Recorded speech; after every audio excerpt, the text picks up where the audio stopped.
తెలంగాణలో రాజకీయాలు వేడెక్కాయి. ప్రస్తుతం పాలక ప్రతిపక్షాల మధ్య సవాళ్ల రాజకీయం పీక్స్కు చేరింది. తెలంగాణను అప్పుల పాలు చేశారన్న సీఎం రేవంత్ రెడ్డి వ్యాఖ్యలపై బీఆర్ఎస్ వర్కింగ్ ప్రెసిడెంట్ కేటీఆర్ స్పందించారు. దీనిపై చర్చకు సిద్దమని ప్రకటించారు. చర్చల కోసం తెలంగాణ భవన్ కు వస్తున్నారు. చర్చకు వస్తానన్న మంత్రి జూపల్లి సవాలుకు కేటీఆర్, హరీష్ రావు సిద్దమయ్యారు. ఈ సందర్భంగా తెలంగాణ భవన్ వద్దకు పెద్ద సంఖ్యలో చేరుకుంటున్నారు బీఆర్ఎస్ నేతలు.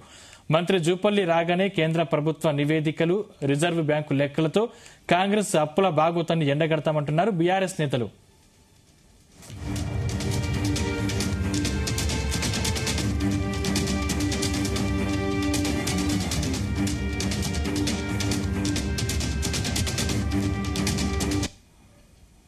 ఇవాళ రైతులను ఆలోచన చేయమంటున్నారు.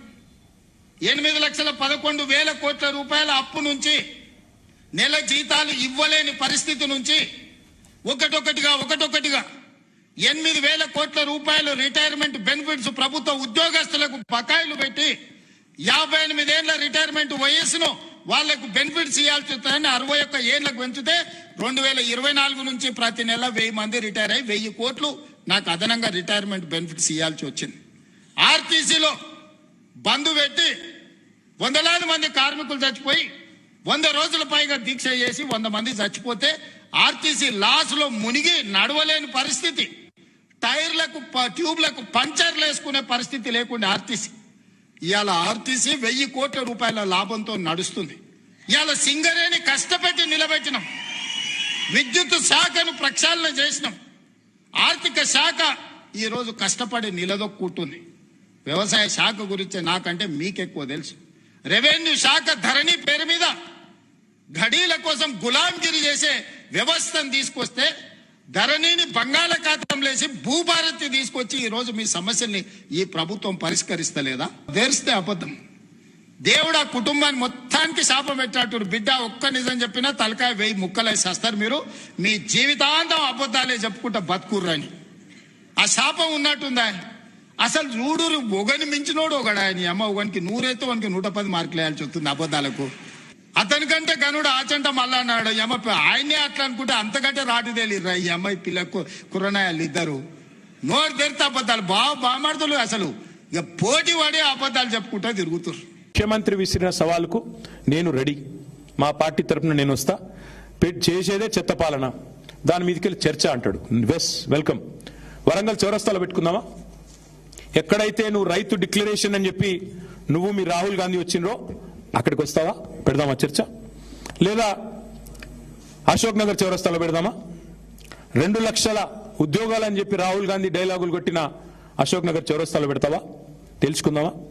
రైతు మీదైనా నిరుద్యోగుల మీదైనా దేని మీదైనా సరే టాపిక్ నీ ఇష్టం, ప్లేస్ నీ ఇష్టం, డేట్ కూడా నీ ఇష్టం. చేతనైతే నువ్వు వస్తావా, నీ రాహుల్ గాంధీ వస్తాడా, ఎవరు వస్తారో రండి.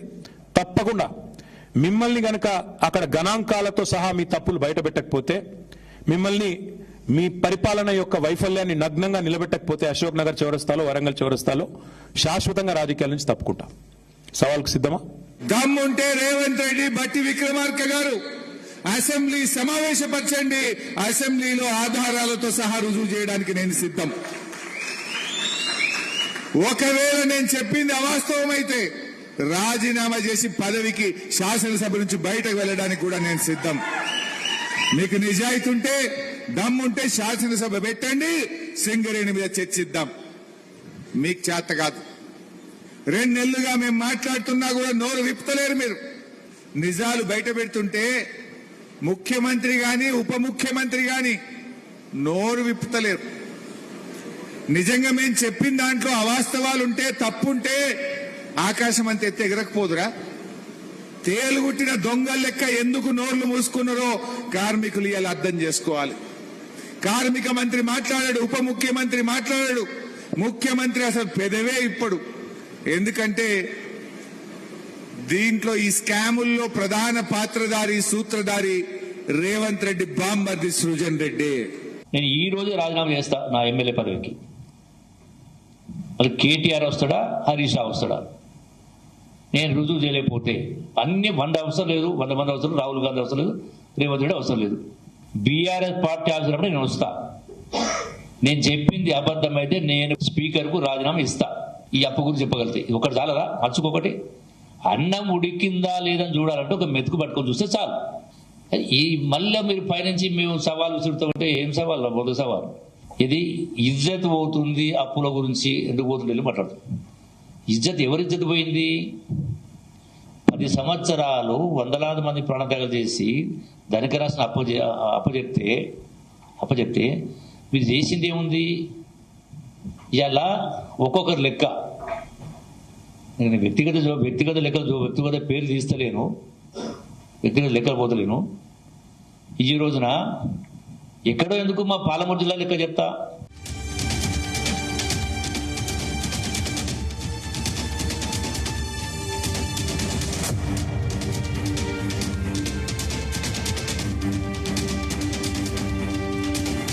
ఇంకా ఇదే అంశానికి సంబంధించి తెలంగాణ భవన్ దగ్గర పరిస్థితిని మా ప్రతినిధి వంశీకృష్ణ అందిస్తారు. వంశీకృష్ణ, వాతావరణం నెలకొంది. సవాళ్లు ప్రతి సవాళ్లతోటి అధికార పక్షం ఏదైతే ప్రధాన ప్రతిపక్షం సవాల్ విసురుకున్నటువంటి సందర్భం కూడా మనకు కనిపిస్తుంది. ఒకటి అప్పుల మీద కాగా మరొకటి గురుకులాలకు సంబంధించిన అంశం మీద కూడా ప్రతి సవాలు విసురుకున్నటువంటి సందర్భం కూడా మనకు కనిపిస్తుంది. మనతో పాటు మాట్లాడడానికి మాజీ మంత్రి శ్రీనివాస్ గౌడ్ గారు ఉన్నారు. వారితో మాట్లాడించే ప్రయత్నం చేద్దాం.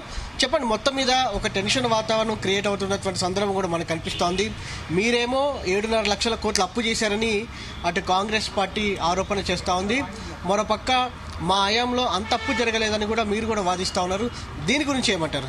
ఇప్పుడు అప్పులు అనేది ఎన్ని అప్పులు అనేది గవర్నమెంట్ దగ్గర లెక్కలు ఉంటాయి కదా. పార్లమెంట్లో అబద్ధం చెప్పదు కదా.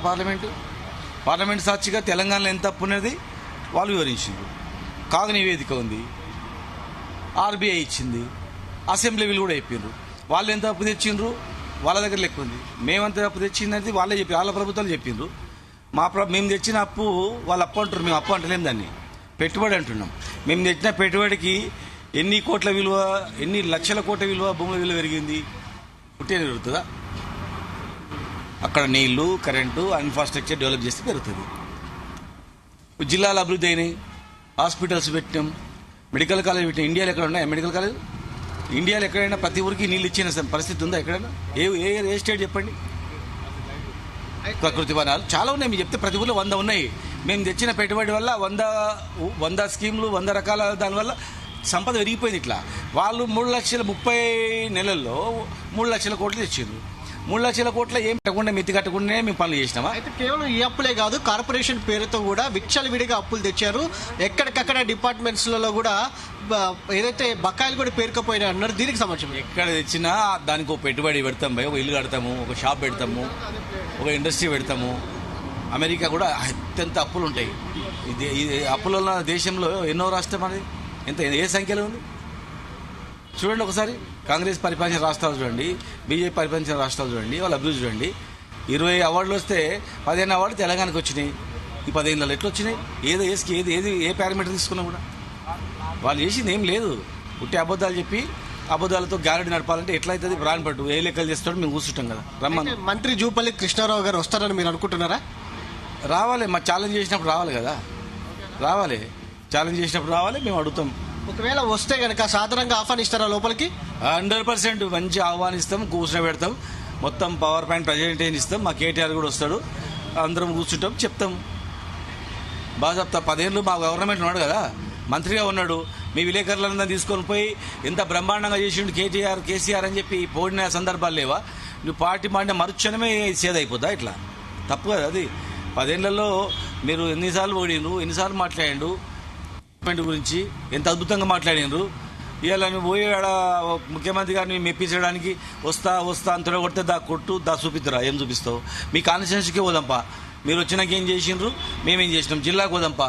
పాలమూరు రంగారెడ్డి జిల్లా ప్రాజెక్టులో వాళ్ళదెంత వాటా, మాదెంత వాటా, వాళ్ళు ఏం చేసారు అన్ని చర్చిద్దాం. విద్యార్థుల ఉద్యోగాలు ఏమైనాయి, 4,000 పెన్షన్ ఏమైంది, విదేశీ విద్య ఏమైంది, బీసీలకు 42% రిజర్వేషన్ ఏమైంది, విద్యా ఉద్యోగాలు ఏమైంది, దళితులకు ఇస్తారు ఏమైంది, మా ముద్రాజులకు బీసీఏ గ్రూప్లో ఇస్తారు ఏమైంది, గీత గౌడనలు పైనుంచి కింద పడి చనిపోతే 10 లక్షల ఎక్స్గ్రేషి అన్నారు, ఎందుకు ఇస్తలేరు? అన్ని కార్పొరేషన్లకు అన్ని కోట్లు ఇస్తామన్నారు, జీతాలు తప్ప ఏం లేవు. అన్ని ఆధారాలు మా దగ్గర ఉన్నాయి. అయితే చివరిగా ఒకటి చెప్పండి, మీ నాయకులు కార్యకర్తలు పెద్ద ఎత్తున వస్తున్నారు, ఏదైతే సంయమనంతో ఉండమని చెప్తారా? చాలా సంయమనంతో ఉంటాము. కేటీఆర్ గారు ఏం చెప్పారు, సెక్రటరీ ఇస్తే కూడా వస్తాను చెప్పింది. కనుక మేమందరం మేము వచ్చినాం. యాక్చువల్గా నేను సరిపోతుందని చెప్పిన నేను సరిపోతుంది నువ్వు కేటీఆర్ గారు ఎందుకు నీకు సీఎం గారిని అడిగిండు ఆయన. ఇప్పుడు మీరెందుకు వస్తున్నారు, వస్తే నేను వస్తుందా? నేను కూడా మీకు సరిపోనా చెప్పాలన్నా మీకన్నా నేను ఎక్కువ చదువుకున్నా, మీరు ఉద్యోగం చేసారు, మీకన్నా పెద్ద ఉద్యోగం చేసిన, మరి మీరు పార్టీలో ఉండి తెలంగాణ గురించి కొట్లాడారు. నేను ఉద్యోగం చేస్తూ 2 సార్లు జైలుకి పోయినా, తెలంగాణ గురించి ప్రతి మూమెంట్లో ఉన్నా. 14F నుంచి మలిదేశ ఉద్యమం స్టార్ట్ చేసిందే మేము. అయితే జూపల్లి కృష్ణారావు కూడా ఉద్యమంలో ఉన్నారు కదా? ఉన్నారు, కరెక్ట్ చెప్తున్నా, అందుకే చెప్తున్నా. సరే ఆయన ఉన్నారు, నేను ఆయన తక్కువే అంటలేను, నేను ఉన్నారు, ఆయన రాజకీయంలో ఉన్నాడు. మేము ఏం లేకుండా ఉద్యోగం చేసుకుంటున్నాం కదా. కరుడు కట్టినటువంటి ఆంధ్రప్రదేశ్ గవర్నమెంట్లో తెలంగాణ పదవి ఉచ్చరించొద్దని నాయకులను హెచ్చరించిన సందర్భంలో మేము పనిచేసినాం కదా. మరి చర్చిద్దాం అని చెప్పిన మా నాయకుడు కేటీఆర్ కూడా వస్తున్నారు, రాని వచ్చిన తర్వాత మాట్లాడతాం.